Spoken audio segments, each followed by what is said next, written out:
You got into the safety business because you wanted to protect people, but somewhere along the way the job started controlling your time, your schedule, your priorities, even your income potential. What if the expertise you've built over the years in the field can give you something more? More freedom, more control, more ownership of your future. I'm Sheldon Primus, the author of 7 Steps to Starting a Profitable Safety Consulting Business and the host of the Safety Consultant Podcast, with more than 350 episodes helping safety professionals become consultants and grow their career. Consulting changed my life. In fact, I'm a full-time RVer, and one consulting contract paid for my home I live in today. Now, I help safety professionals build their own consulting practice through bi-weekly coaching calls, accountability, and personal guidance. But this program isn't for everyone. Start with the Consultant Readiness Audit at sheldon.coach. What if everything we thought we knew about safety was just interference? From the host of the Rated R Safety Show and the founder of Safety FM comes the complete Signal Transmission Trilogy, now available in one powerful edition. Safety, in my opinion, the book that started the conversation. Safety Mutation, where the boundaries of culture, systems, and belief begin to break. And now, Safety Transmission, the final piece of the signal. For the first time, all 3 books are together in one volume. The Signal Transmission Trilogy, Complete Edition. This isn't just about compliance. It's about consciousness. It's about decoding the way we think, lead, and live, inside and outside the system. Whether you've been following the signal since the beginning or you're just now tuning in, this is the version to own. Search Signal Trilogy on Amazon or visit safetyfm.com to get your copy now.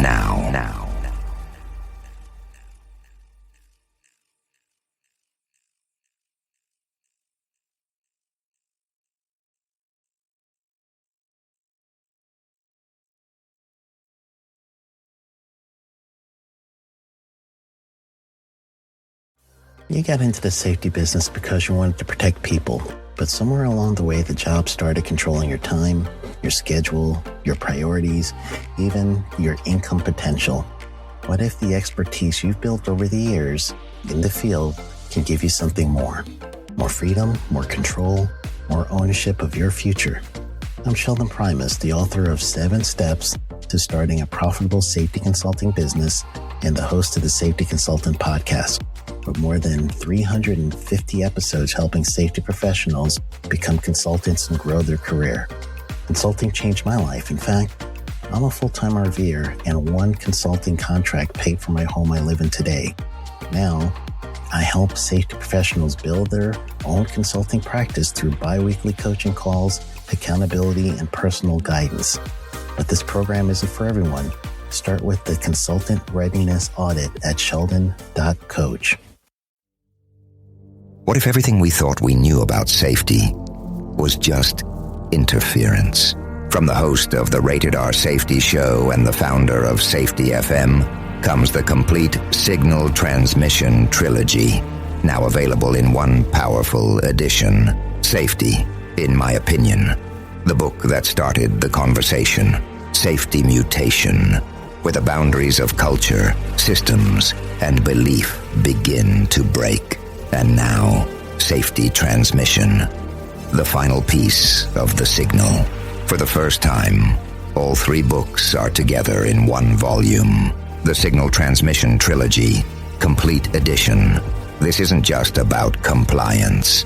It's about consciousness. It's about decoding the way we think, lead, and live, inside and outside the system. Whether you've been following the signal since the beginning or you're just now tuning in, this is the version to own. Search Signal Trilogy on Amazon or visit safetyfm.com to get your copy now.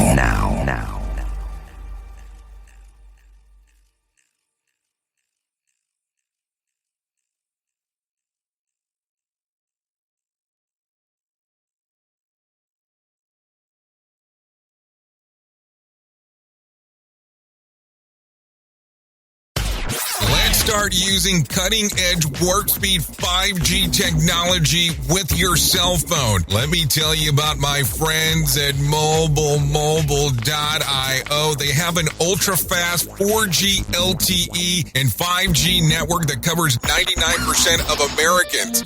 So they've got you covered everywhere. Think about it for a moment. You have the opportunity to take a test drive for 10 days with unlimited talk, text, and premium data.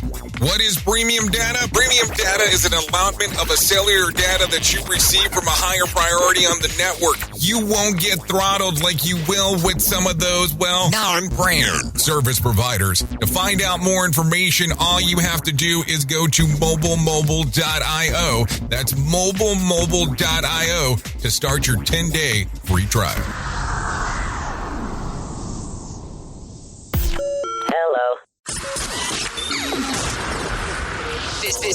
This show is brought to you by Safety FM. Well, hello and welcome to another episode of The Jay Allen Show. I hope everything is good and grand inside of your neck of the woods. It's been a fun year so far, just taking a look at all the things that are going on, and you kind of take a look back for a moment and you go, where has all the time gone? It's unbelievable that we're already at the end of September. The new year will be here in no time as you take a look forward. So let me tell you what we have going on today. I have the opportunity of sitting down with Harry Turner, the nocturnal therapist. If I was to tell you exactly how he describes himself, for more than a decade, I have dedicated my life to helping others break through personal barriers, overcome life's challenges, and lead generally happy and healthier lives. I've traveled worldwide spreading love throughout volunteerism. It inspired me to create a nonprofit organization. My passion led me to be employed by a mental health department of a multi-level security state correctional center, the emergency department of a major nonprofit hospital, and a major community mental health clinic in Baton Rouge, Louisiana. I later created my private practice Diverse Counseling Solution, LLC, and now my online platform, School of the Outliers. So I want you to sit back today and take a listen to this conversation between Harry Turner and myself. We're going to take some deep dives into mental health and other things that are out there. So sit back and take a listen right now on The Jay Allen Show. The Jay Allen Show is streaming now on safetyfm.live. Okay. All right. Well, it's definitely a pleasure to see you and, to meet you. Well, it's a pleasure to finally see. Well, I saw you for a few minutes, but I couldn't hear you. So this is this is good. And sorry about the delay on getting this done. You've been kind of busy with the weather thing, so I entirely get that. But of course, I have to ask the question. Number one, are you fine? Because it seems like you're in a good place, so that's important. But you just said that your family's displaced at the same time too. So are you in close proximity or still kind of distanced away? Yeah, no, my parents, they're up in they're at the top of Louisiana. I'm in the capital, Baton Rouge. So they're about 3.5, 4 hours away. And as long as they're alive, we've been through Katrina. We've been, my parents been through Hurricane Betsy and Camille, for those of y'all who know those historic hurricanes. And so for them, as long as they're alive, they're good to go. They can replace everything else, the house and everything else, Oh, absolutely. So I have to ask, of course, the other strange question, late night show. So are you still doing it with everything going on in your lifetime at the moment? Oh, most certainly. Nothing ever stops. I just want to make sure because, sometimes, when things go out of the ordinary, people go, okay, time to drop the mic and move on to something else for the time being. Well, so I just want to make sure. Well, let me say this. This is the first podcast. As soon as this is done, I'm into When Harry Met Daphne, my second podcast. Then from there, I have 4 other podcasts I'll be doing. So just today I'll be doing 6 podcasts. So no, ain't nothing slowed down for me. Okay. So, wow. So it keeps you busy. So I'm going to tell you, we met on Matchmaker is how we kind of came about. And I always have a weird time having that discussion with people at the very beginning, because if you're not familiar with it, somebody automatically assumes it's a dating site, which that's not the case. When I had to explain it to my spouse, it was like, I'm investing into this company, but this is what they do, and it's not a dating website, so it's always an interesting conversation. But I have to tell you, when we're kind of going back and forth, I was taking a look at some of the information that I could find, And what amazed me is that you are a psychotherapist, Yes. but you started off in the world of criminology. Yes. How did you go down this path and you make it to where you're at right now? Okay, to where I'm at right now. That's a long journey, but I'll say that. Let me rephrase Yeah, that. please. How did you get in from criminology to go into psychotherapy? I mean, I guess once I ask the question out loud, I can see where it might tie in, but at the same time, not a lot of people make that connection. Yeah, so for me, criminology, I took that up whenever I came back to school the second time, because at first I was pre-med. I got, 1 semester away from graduating with my biological science degree, and I said, I don't want to be a doctor. So I took some time Hold off. on, did you say 1 semester? Yeah. 1 semester away? Oh my, you're committed. You're committed then for sure. Oh, yeah. Meaning that you should be committed now that you're committed. No, I'm joking. No, but I'm committed to once I make up my mind, I'm committed to that. Always. So for me, it was pointless to get a sheet of paper, because a sheet of paper doesn't define me. I mean, yes, I know in the world of symbolism, especially here in America, sheets of paper and letters, they mean things, but they don't to me. So, I mean, it means that I get to do a thing, but it never defined who I am personally. So when I returned back, criminology, sociology with a concentration of criminology, it was a study of human behavior, and I've always been fascinated by that. And so I just zoomed through that. And after I finished my bachelor's degree, I knew I couldn't, unless I went for the CIA or FBI, it was pretty difficult to get a job with just criminology. And I saw a flyer with this Caucasian male, and it's relevant, with a bunch of, he had plenty of African children around him, and he was holding one up. And it gave me such a warm feeling in my heart. And I saw the School of Social Work on it. So I went to the School of Social Work, and basically the director there, she said, yeah, that was Aldine. That picture is actually a picture he took when he was overseas. We actually don't do that. We do micro level work, which is like therapy and stuff like that. She said that he just liked the picture and put it on there. But that's what led me to the school. And I didn't have any plans for anything else. So I said, okay, to hell with it. I'll just check and see what this social work thing is about. Had no idea I would end up becoming a psychotherapist. But there's a difference between therapy and psychotherapy. Would you like me to go into that? Oh, absolutely. Of course, we have people that want to know more. So okay, all right. Therapy versus psychotherapy. So typically, therapists they focus on everyday functioning, right? So you're having issues in your marriage, or you're having issues at the job, or managing stress. They help to help a person get to a baseline level of functioning that's healthy. Psychotherapists, at least the way that I see it, we're more Freudian and Carl Jung-like, in that, for me, every experience we've ever had matters. And so when someone comes into my office, I want to know about the limiting beliefs. They may not know it, and I don't ask them like this, but I'm trying to identify the limiting and unhealthy beliefs they've adopted from childhood in the traumatic experiences that they've had, because in those traumatic experiences, we make a conclusion about ourselves in those experiences, and that leads to a limiting belief and a lifetime pattern. I've done hypnotherapy with people in their 70s that went back to memories when they were 2 and 3 years old that begin a lifetime pattern, and they're just now identifying it in their 70s. So every single experience we've had, it builds on each other. Every single time we feel anxious, it's not just in the current that we're experiencing, even though logically the mind says that. It's every single time we've been anxious. Every time we feel sad, it's every experience we had with sadness. So it always goes back to the beginning. And so for me, psychotherapy, just my opinion, and I'm biased now because I'm a psychotherapist, but for me, it's shooting at the base of the fire instead of at the top of the flames. I won't put out the fire, you know? when you start going through the process, just for us to have a better understanding as well, it's not a 1 or 2 time conversation, because this is going to take some time to develop, because somebody's not going to open up to you of, let me tell you what I would consider my deepest and darkest secrets to some extent.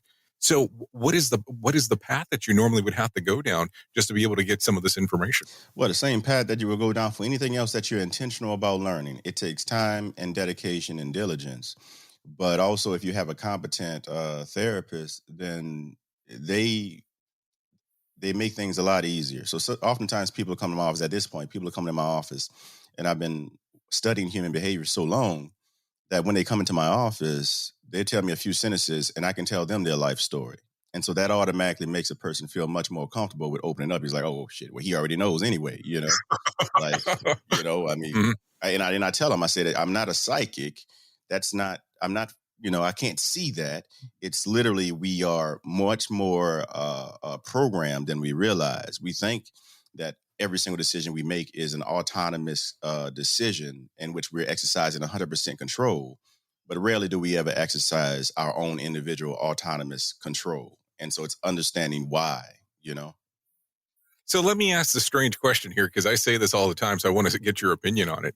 Do you think that what makes you very good at your job and your career path makes you have crappy personal relationships to an extent because you already kind of can recognize and read people?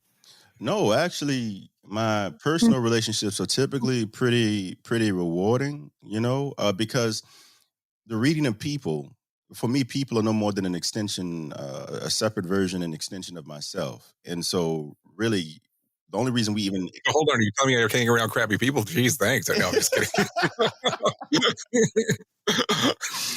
no, but seriously, I see people as an extension of myself. And so for me, it's always an opportunity to learn a deeper truth about that person, and in the same time learn a deeper truth about myself. Because whether we realize it or not, even though we experience life separately, we're born tabula rasa, or empty slate, and we have a subjective human experience in which we are experiencing life as being separate from everybody else. I know that we're all the same. That's me. That's me now. That's me. And so I operate from that place. So my personal relationships are pretty rewarding. The only strain on it is that right now I'm so busy with the hustle and bustle. Like I said, I have 5 podcasts to record just today, outside of this one. So this would be number 6.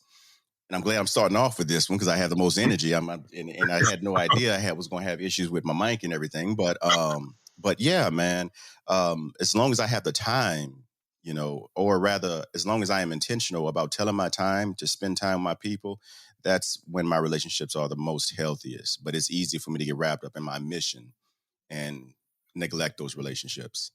So let me ask the strange question here. When you then say that everybody's living life individually, which is true, what happens when you start hearing when people saying, oh, we're all in this together and we want to have similarities, or we have groups of people that hang around each other because of similar paths, quote unquote.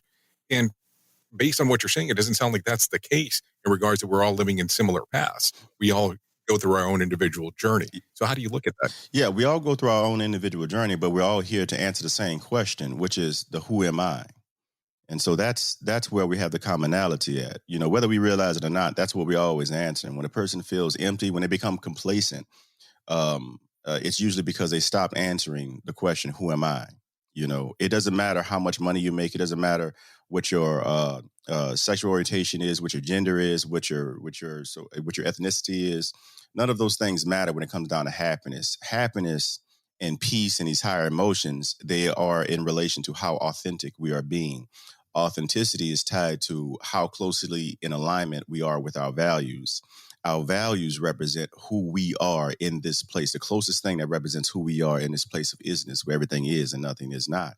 And so when it comes down to people, we here together, but that doesn't mean that we're all here on the same mission, and we most certainly, I take on the belief in the practice of, I am my brother and sister's keeper, so I do believe that we're all here together, but just because we're using the same words doesn't mean we're reading from the same dictionary. So I got to understand what a person's principles are. Because if you don't have principles that are congruent to mine, if you're not a principled person, which I find is rare these days, if you're not a principled person and your principles are not congruent to mine, then I can't fool with you, because you may not bite me right now.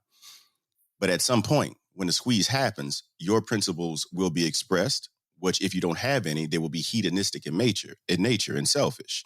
And so that's when I get bit. So I specifically align myself with people who are energetically aligned with me via congruence and value system. Well, I'm going to tell you, your one answer, there's so much to unpack there. And that's a good thing. I like it, because you have a thinking man's answer, which I love, because there's so many different ways that you can go with this. But you did reference a couple of different things. And I kind of want to take a little deeper dive, if you don't mind. Please. Do you think that some of the programming that most people get comes directly from their parents? Do you think that that's some of the portion that really aligns on what what part of their trajectory can be going forward? Oh, most certainly from their parents, but their parents have also been indoctrinated. So it's really about what generation will choose to get out of the matrix. We were born we were still being taught according to the industrial age philosophy. The industrial age, we needed factory workers. The rich people needed factory workers. There were wartime, they needed factory workers. And the schooling system is based off of that as well. All of this is a form of indoctrination. And so when you look at school, you have to answer tests, you have to meet certain requirements, and then you answer to an authority figure, training even us as kids to follow instructions, to not be intentional about life, but rather to be intentional about following instructions from somebody in charge. And so we go through school, and then, I've said this many times, we have a graduation, where the very word graduation can be seen as a combination of the words gradual and indoctrination. We've been gradually indoctrinated into American way of thinking, but all of us, if we are turning our critical thinking hat, we have to ask ourselves, what is the American way of thinking, and does all of it benefit us? Is it the healthiest way of going about life, you know? You have such good answers. I'm going to tell you that, and I don't normally say that to people because I always think that's such a dumb comment for somebody to say. Let's just be realistic. I say that all the time when somebody tells that to me. That's such a great question, but I never tell anybody they have great answers. Now, the other portion is because it is programming, and I love that you use the matrix terminology for sure. But you said on the previous answer as well that we are our brother's keeper. You also had reference to me prior on some of the information that you had sent over, that some of your interests are spirituality. So do you look at it from that standpoint, from a faith-based portion on you're your brother's keeper? I hate titles. I mean, I don't hate titles. We'll say spirituality. We don't have to say faith-based. We can say spirituality if that works better. No, I am a faith. I'm full of faith, but the faith that I have, besides my own personal religious beliefs, which I believe all of us have religion, honestly. Religion is every thought, word, and deed. But I am a Christian, but I'm not exactly the run-of-the-mill Christian. In that, there's so many different things that could mean. Well, I'm more into understanding the universal codes that guide everything, because the way that this physical manifestation presents itself in different ways, but these spiritual laws remain the same.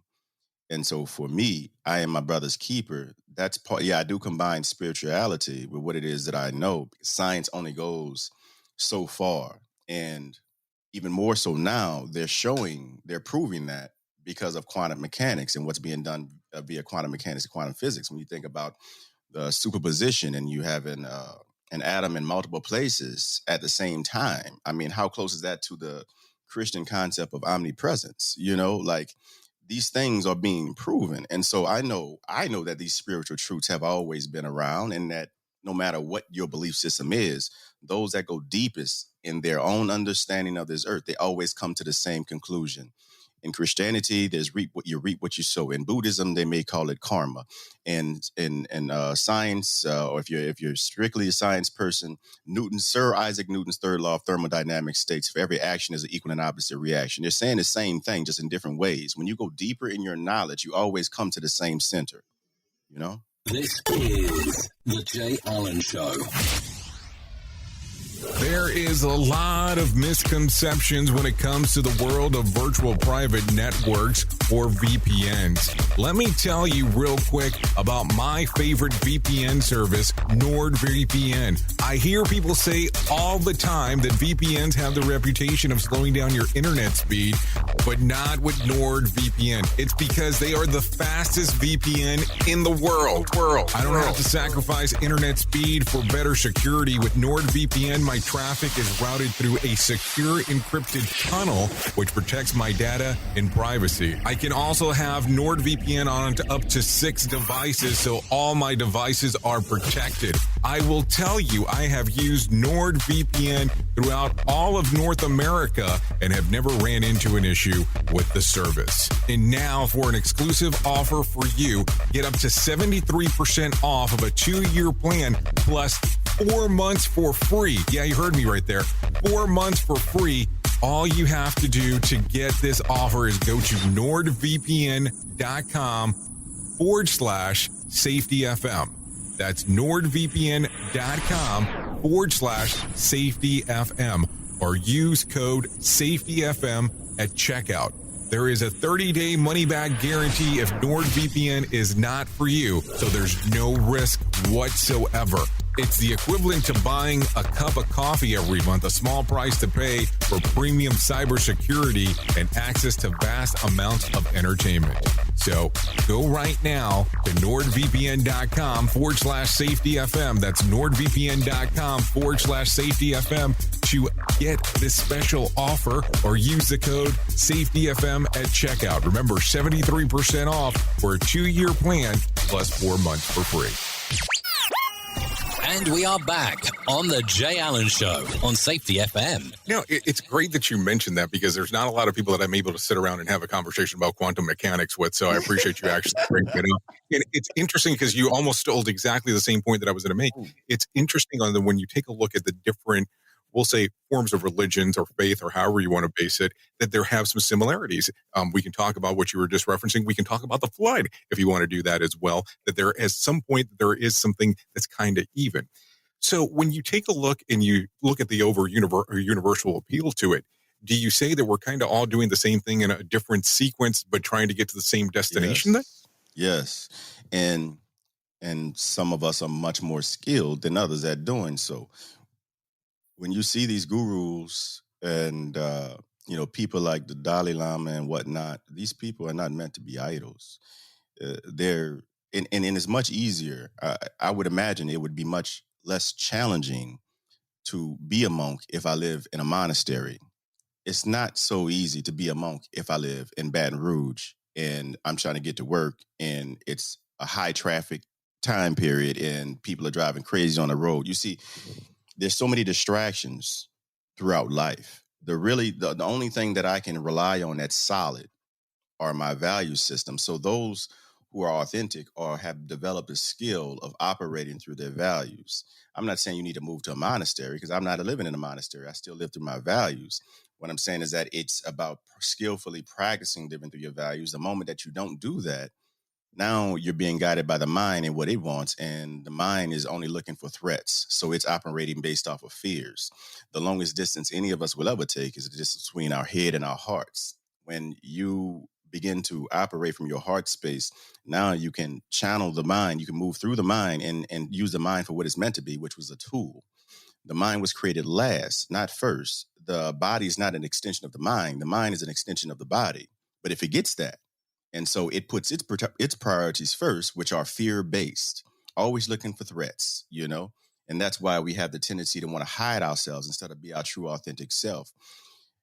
But that's the myth that the mind tells us, because the mind says that you will be safe from pain if you hide yourself. Let me tell you, life is going to bring pain no matter what, whether you hide in the closet or whether you choose to be your authentic self. So which one will get you free? That's what I thought about. Which one will get me free? And of course, being my authentic self is that. If I got to deal with pain anyway, then screw it. I'm going to be my authentic self in the process. If I'm going to be judged by people anyway, I'd rather be judged for being my authentic self than be judged for hiding in the closet. If I'm going to be talked about anyway, I'd rather be talked about while I'm out here doing my thing as opposed to hiding in the closet. If I'm going to be miserable, I'm not going to be miserable if I'm being myself. Because that's a horrible example. But if I am miserable, if I'm in a state of misery, which I was in before, then that's a sign for me to seek out my true authentic self, because it's only when I'm living through my values that I have any sense of fulfillment. If we notice, your value is basically what's important to you. If you wake up every day and do what's important to you, then you are living a values-based life. You are experiencing fulfillment, and now you've invited in happiness, because happiness is not a destination to be reached. It's the way we travel. When you look up the etymology of the word happiness, it's to do that which produces the experience of happiness. It is an action word. It is in the present. The moment that you begin pursuing happiness is the moment you decide you will never experience happiness. Man, something tells me that we could go on for a very, very, very long period of time, because I have so many more questions to ask you. So to an extent, you believe that we are a representation of what they were deemed in the Matrix, a representation of our digital selves. So with that being said, what's your take on social media? And Well, there's so many takes that we could take from that. I mean, I know, that's why I said it. well, it's something that we must adapt to. While it's good in that it helps us to stay in touch, there's so much ignorance around it for all of us because it's so new, including the creators of it. They didn't expect for it to cause the issues that it has caused, from election interference, from foreign agents, all the way down to a person trying to cope with the ending of a relationship, and yet they tune in, and because Facebook's algorithm shows their ex every time they tune in, now they see their ex with somebody else, which then causes more torment. Things like that. Social media, we as a society, we're not prepared for. I believe that it's helpful because I wouldn't be on your show right now were it not for social media. But outside of that, when we go to seeking answers on social media, that's when we decide that we are basically acquiescing or throwing a dart in the middle of a dark room. Like there's no answers to be found on social media. I mean, there are people that can help guide you, but any true guide, they guide you into the dawning of your own understanding. They don't give you their knowledge. They don't say, be like me, like a lot of these charlatans. Let me not go off on people, but there's a lot of people out there that says, You're being too kind. You're being too kind now. I mean, if there's something out there, go for it. I'm good with okay, this. all right. Because these are conversations that we need to have. I find it hilarious, the fake famous thing. It's just mind-boggling to me. People renting out rooms that look like jets to say that they're flying in some jet that they're not flying in, or buying likes, or buying people to follow them on social media for it to be like, look at my life. It's so important. And when you start taking into the whole account of how this affects somebody mentally, I think it's an important conversation because you get to interact with people that other people don't get to see. And I mean that in a fashion that, I'm not saying, hey, let's open the fourth wall up and you tell me exactly what they're telling you. But some of these things bother people out there where I want my life to be similar to whoever down the road. Yeah. Because this is the life that they're living. And I'm not saying, hey, post the worst thing of your life, but you don't see a lot of people posting of, hey, the stuff hit the crapper today. It all hit the fan and it's all over the place. Not a conversation most people have. It's, oh, I'm going to Dubai and to this fancy place.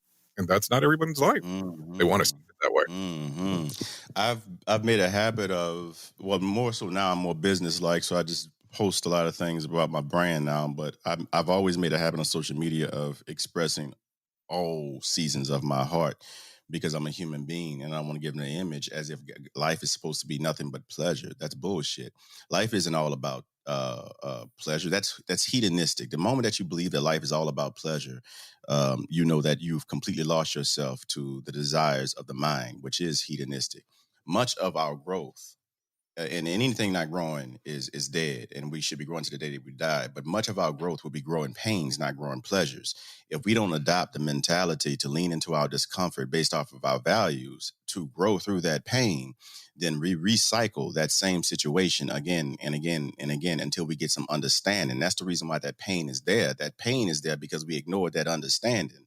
And until we get that understanding, that exact pain that we experience will be there. That's the same thing I told people when I was a mental health clinician in a multi-level security prison, and when I was teaching anger management and parenting classes.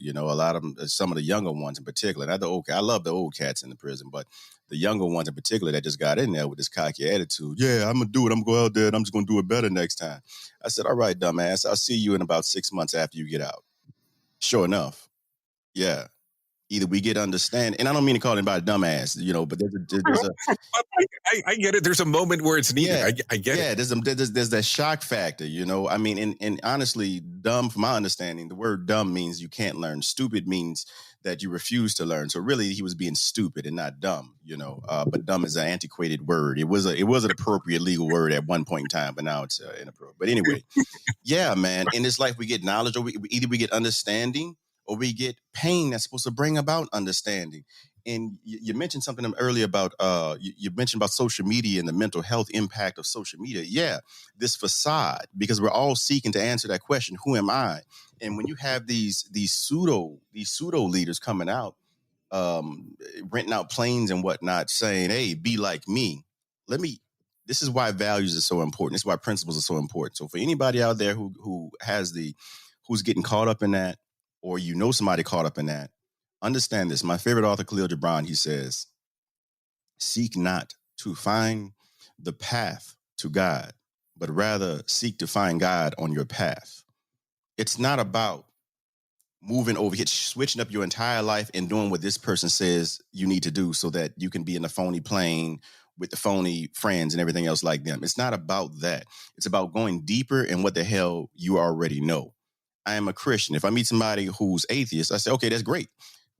Just go deeper in what you understand. If I meet somebody who's Buddhist, great. Go deeper in what you understand. If I meet somebody who's Christian, all right, great.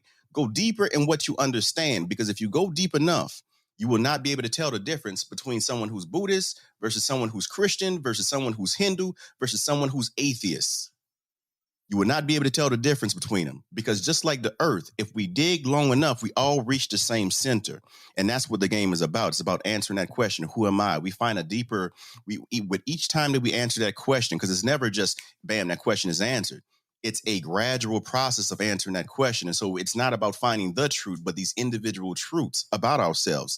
And as we experience life, which we come here to have a full experience, the more truths that we gather, the freer we become, the more empowered we become, and the more decisions we make in that new level of awareness. It's about expanded awareness. Ignorance and freedom cannot coexist. I swear that we could be here for hours. I want to tell you this. So tell us about the School of the Outliers. I'm interested in what you have to offer here. Mm-hmm. So, I definitely should have written down the script. See, this is where I have to develop the skill of selling myself a little bit better. I've never been used to doing that. But the School of Outliers, I created it because honestly, I've considered myself to be an outlier for quite some time. I just never really fit in. And so an outlier, I learned while I was getting my criminology degree, it's a statistical anomaly outside of the margin. So in a classroom, let's say a kindergarten classroom, if they wanted to calculate the average age, they would throw out the teacher's age because they would be an anomaly that would mess up or skew the results. Well, I've always been this anomaly. I was the only African-American male to graduate through my high school class, because there was a drug bust. I think it was my sophomore year in my neighborhood, and most of the African-American men, which wasn't many of them to begin with, most of them were incarcerated except for two of us. And the other person, he dropped out when everybody else went to prison. So I was one of the only black men I was the only black man to cross the stage for my high school graduation. I was the only black man to be walk across the stage during my master's degree graduation. There's so many times throughout my life where I had to do things by myself, and I didn't realize that theme of being an outlier and having to just be intentional and operate in my values, even when I don't have a team beside me, that would be there, that would have to be a necessary component. Now I have a team. Now, I'm still developing. I have at least 2 strong team members, right? So I'm developing a team now, but first I had to develop myself before I got my team. Otherwise, I would have lost my identity in my team. I don't lose my identity in my team. My team and how they operate is defined based off of my identity and what I'm putting out there, this mission statement. Otherwise, it wouldn't be on my team. And so this process had to happen, So when it comes to it, what does the School of Outliers offer? Yes. Don't worry about it. Don't worry about it. I get it. We get passionate about stuff. Don't get me wrong. I just want to make sure that people can go to the site. So we have the podcast, Is That So? That's on there. Besides that, I'm releasing my online course, The Lit Factor, which is Living in Truth. That's being released real soon. I'm thinking by the end of the month. The hurricane I was supposed to celebrate sort of kind of the anniversary of Hurricane Katrina by releasing the course on the date of Hurricane Katrina. But of course, Hurricane Ida hit the exact same damn day as Hurricane Katrina. Right. So that's an anomaly right there. Talking about anomaly. So yes. And I was supposed to release a course that day. So now I backed it up. So besides this online course, the Lit Factor, which is living in truth, again, my philosophy that those who feel the most fulfillment, who experience the most fulfillment and the most empowerment, and achieve the most, have the most authentic accomplishments throughout life. And I mean authentic because it doesn't matter if you have a PhD if that's not really where your heart is at. All right, and a lot of people I know have PhD. What are you trying to say? No, I'm joking. I said, what are you trying to say? I'm joking. I'm joking. I say that. No, I'm saying, oh, you have a PhD? I didn't know you had PhD. Oh, great, man. Congratulations. That's awesome, man. But I'm telling people that educational attainment and intellectual capacity is not synonymous. So just because you don't have a PhD doesn't mean that you can't do great things in life. Matter of fact, most of the new money is college dropouts. So I honestly, getting a PhD you're more than likely to earn less as opposed to drop. Let me not put that out there. All right. Well, let's not lie about it. They automatically think that you're a scientist and you just want to be a lab rat. Let's just be realistic. Exactly. So based off, I want to be a researcher. That's all I want to do. No. And I love research too. But besides the online course, getting into it, the School of Outliers offer an online course. I'm also about to put out a mini course called, it's basically shadow work. And shadow work is, like Bob Marley said, bring light, be a light, bring light to the darkness. And so what we're doing is these shadow parts of ourselves that we don't understand. That the mini course is designed to help a person develop introspection, the skill of introspection, so that they can go in and understand what's going on in them, so they can stop being controlled by these impulses based off of their insecurities. So there's 2 online courses that's going to be there. There's another. What else do I have going on? Besides the podcast, on becoming out on the same site. Oh, I also released my first ebook, which is choosing to heal. And that is based off of shadow work in the series that I'm doing. The ebook will be it's basically the synopsis or the basis of which I'm going to expound upon and create the mini course too. So the Lit Factor is the larger course. That's 12 chapters. That's intense. That's me being there, coaching to answer any questions, because there's a difference between getting knowledge and moving from understanding to the knowing. The knowing comes whenever you take your understanding and you're able to filter it through experience, and then a click happens all of a sudden. And now you see something that was always there, but it never really clicked until just now. I want to help people have that click so they can move from understanding to knowing, because people know a lot of things. They just don't do shit about what they know. And so I want to help people get activated and become intentional about life, because intentionality reflects relationship. So what do you get on the School of Outliers site? Not only do you have those course offerings, but I'm going to be a part of the primary course, the Lit Factor. So I'll be there coaching so I can make it practical for them. But also you'll have a community of people that there to support, and I'll be there answering questions as well. Ideally, I would like to move from Facebook and treat my website as if it's my Facebook community, because there's too many haters on Facebook and there's too much dumb shit on Facebook. So I would really like to get away from Facebook, but I gotta put my light out there so my tribe. I'm not trying to attract everybody. I just want my people who can resonate with what I say to find me, and then once we do that, we start setting some things up. I got some retreats. As a matter of fact, my first retreat, I'm doing it with my partner, who's a dietitian. Our first retreat is going to be next summer. So there's going to be so many different offerings that I'm about to put out there, man. It's absurd. But the main thing is the online course, which is more of a coaching program. I'm going to say online coaching program, online transformation coaching program, the Lit Factor. So definitely be looking out for that. So, of course, I have to ask the important question. Do you sleep? Because it doesn't sound like it. It sure does not sound like it at all. I'm sorry. Wait. Oh, my goodness. I do sleep.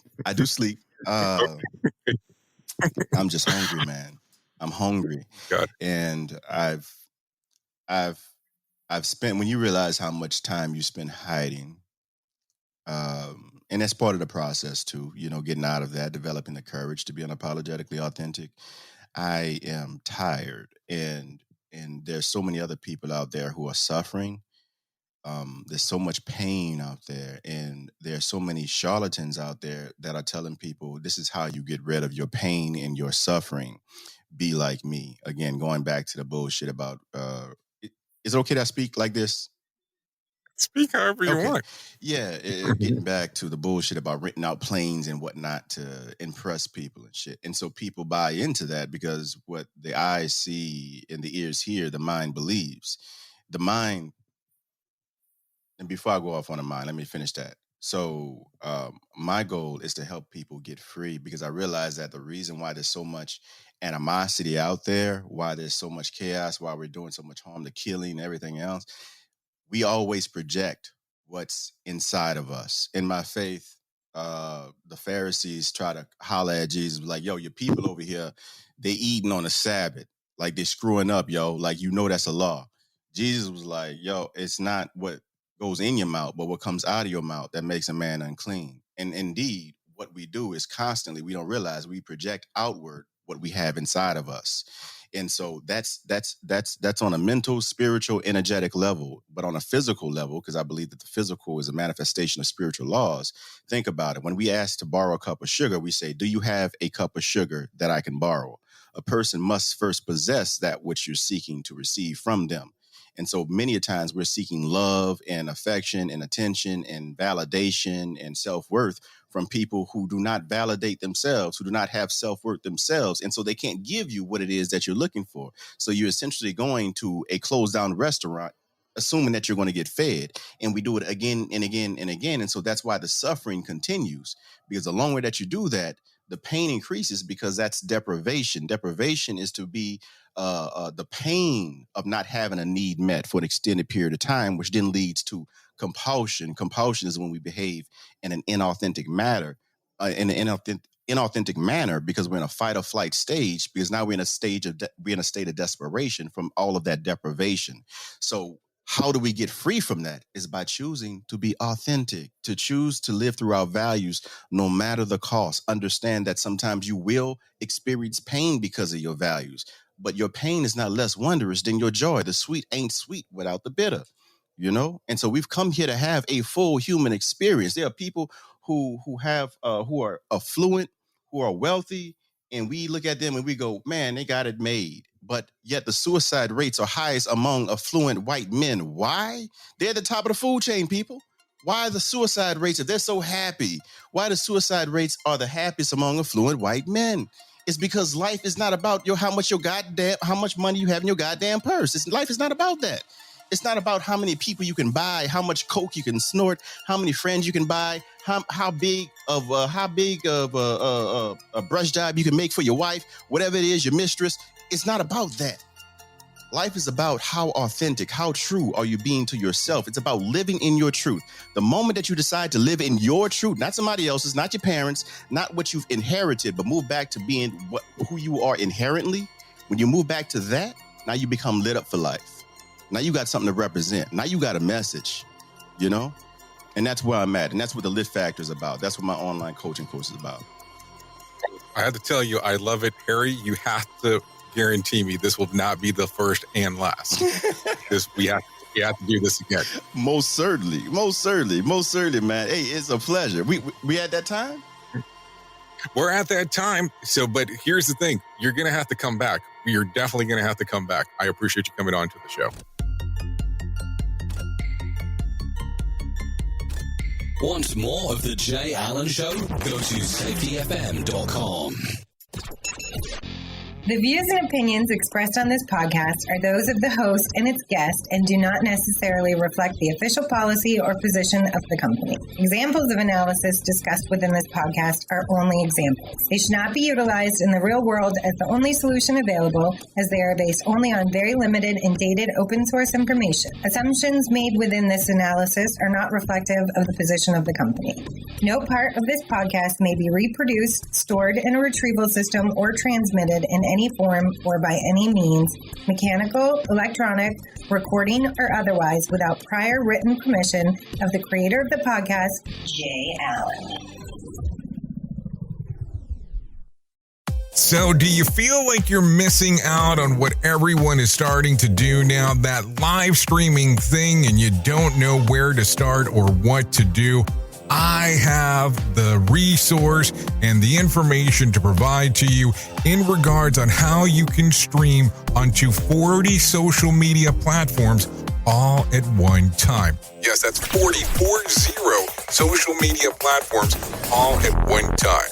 All you'll need to do is go to safetyfm.com/one. That's safetyfm.com/one. That's ONE. So just in case, and you'll be able to start live streaming just like you're hearing people starting to do right now, up to 40 social media platforms. You got into the safety business because you wanted to protect people, but somewhere along the way, the job started controlling your time, your schedule, your priorities, even your income potential. What if the expertise you've built over the years in the field can give you something more? More freedom, more control, more ownership of your future. I'm Sheldon Primus, the author of 7 Steps to Starting a Profitable Safety Consulting Business and the host of the Safety Consultant Podcast, with more than 350 episodes helping safety professionals become consultants and grow their career. Consulting changed my life. In fact, I'm a full-time RVer, and one consulting contract paid for my home I live in today. Now, I help safety professionals build their own consulting practice through bi-weekly coaching calls, accountability, and personal guidance. But this program isn't for everyone. Start with the Consultant Readiness Audit at sheldon.coach. What if everything we thought we knew about safety was just interference? From the host of the Rated R Safety Show and the founder of Safety FM comes the complete signal transmission trilogy, now available in one powerful edition. Safety, in my opinion, the book that started the conversation. Safety Mutation, where the boundaries of culture, systems, and belief begin to break. And now, Safety Transmission, the final piece of the signal. For the first time, all 3 books are together in one volume. The Signal Transmission Trilogy, Complete Edition. This isn't just about compliance. It's about consciousness. It's about decoding the way we think, lead, and live, inside and outside the system. Whether you've been following the signal since the beginning or you're just now tuning in, this is the version to own. Search Signal Trilogy on Amazon or visit safetyfm.com to get your copy now.